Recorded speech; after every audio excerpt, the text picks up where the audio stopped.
Indian intelligence এজেন্সিগুলো এমনভাবে আমাদেরকে ক্রয় করে ফেলেছে, আমাদেরকে ভিতরে এমনভাবে ঢুকে যে অ্যাসেট তৈরি করেছে রাজনৈতিক নেতৃত্বের ভিতরে এবং সেনাবাহিনীর ভিতরে, সিভিল সার্ভিসের সমস্ত কিছুতে ওরা অ্যাসেট ক্রিয়েট করেছে এবং সামান্য এক প্যাক হুইস্কির বদলে আমরা আমাদের দেশপ্রেমকে বিকিয়ে দিচ্ছি, এমনও হচ্ছে।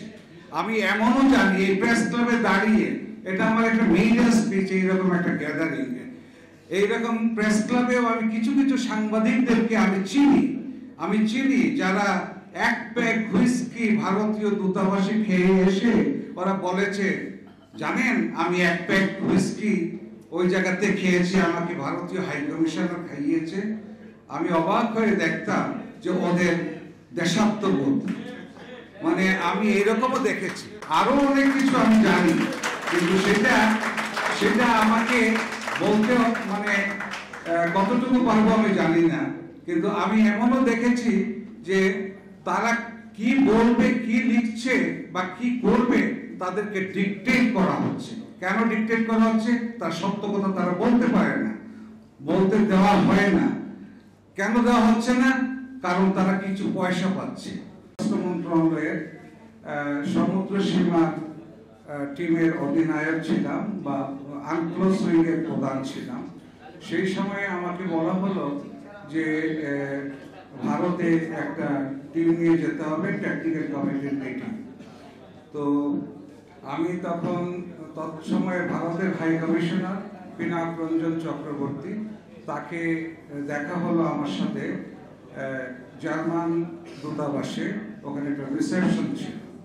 তো তাকে আমি বললাম যে এক্সেলেন্সি আমাদেরকে একটা মিটিংয়ে যেতে হবে, আমাদের সেটা অ্যারেঞ্জ করে দিন। তখন সে আমাকে বলল কি জন্য যাবেন এবং কি চাইবেন। তখন আমি একটু আমার বিরক্ত বোধ করলাম। আমি উঠে বললাম যে তোমাকে কি এজেন্টটাকে আমাকে এখানেই বলতে হবে? যখন এজেন্টটা তো মিটিংয়েই বলবো আমরা কি জন্য যাচ্ছি। তখন সে আমাকে উঠে বলল বেশি কিছু চাবেন না। আমি তাকে মুখের উপরে বললাম যে যতটুকু চাওয়ার ততটুকুই চাবো, 1 ইঞ্চি বেশিও চাবো না, 1 ইঞ্চি কমও চাবো না। মিটিং অ্যাটেন্ড করতে ব্যবস্থা হবে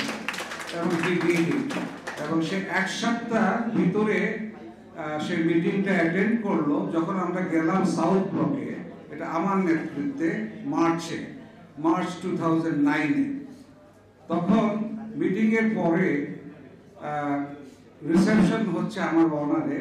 তখন ওদের বাংলাদেশ ডেস্কের যে প্রধান, যে একজন যুগ্ম সচিব থাকে, যে বাংলাদেশ শুধু দেখে এবং অত্যন্ত ক্ষমতাশালী সেই লোকটা হয়,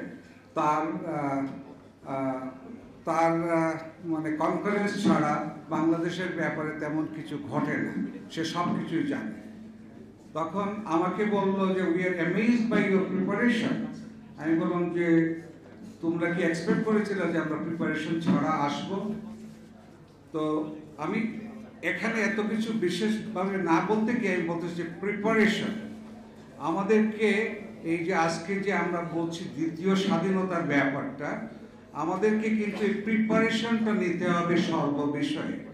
আমাদেরকে প্রত্যেকটা বিষয়ে প্রিপারেশন ছাড়া ওদের সাথে আমরা মোকাবেলা করতে পারবো না। ওরা প্রতিটা বিষয়ে আমাদের ভিতরে ঢুকে আছে। They are working within the country, within ourselves. So আমাদেরকে প্রটেক্ট করতে হলে আমাদেরকে জানতে হবে কিভাবে আমরা প্রিপেয়ার্ড হব। সেই জিনিসটা যদি আমরা না জানি তাহলে আমরা কিভাবে আমাদেরকে প্রটেক্ট করব।